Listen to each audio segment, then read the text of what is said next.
তো আজকে আমি তোমাদের দেখাবো মেছেদার বিখ্যাত কোলাঘাট থার্মাল বাজার ছটা যে চিমনি, সেই ছটা চিমনির দেশ মানে মেছেদা এখন হয়ে যাবে চারটে চিমনিতে। দুঃখ তো আছে মনের মধ্যে, দেখতে হচ্ছে ব্যাকগ্রাউন্ডে প্রচুর পরিমাণে ধোঁয়া উঠে গেছে।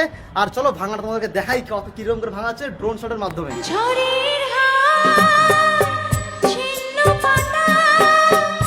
তার আগে আমাদের এই স্বপ্নের দেশ মেছেদা বা কোলাঘাটের এই ছটা চিমনি দেশ এখন চারটে চিমনি। তো তার আগে এই ছটা চিমনি তোমাকে দেখিয়ে দেই। এর আগে আমি অনেকগুলো ড্রোন শট করেছিলাম। সত্যি কথা বলতে মনের মধ্যে দুঃখ তো এত আছে বলে প্রকাশ করতে পারবো না তোমাদের কাছে। আর যারা যারা এই কোলাঘাটের উপর দিয়ে যখন যাওয়া আসা করো ট্রেন বা বাসে করে, দূর থেকে আমরা যখন দেখতে পাই, বা যারা আমরা বাইরে থেকে কাজ করে আসি, হয়তো উলুবেড়িয়া বা বাগনান থেকে দেখতে পাই ট্রেনে করে যে ছটা চিমনি দেখা যাচ্ছে, তো একদম বাড়ির সামনে বা বাড়িতে এসে গেছি আমরা, সেই যে আবেগটা এখন থাকবে হয়তো, কিন্তু এখন দেখতে পাবো চারটে, ছটা আর দেখতে পাবো না। আর ডাইনামাইট নিচে ফাইনালি লাগানো হয়ে গেছে, এরপরে কিন্তু ভাঙার কাজ শুরু হয়ে গেছে। প্রায় এখন দুপুর 1টা বাজে।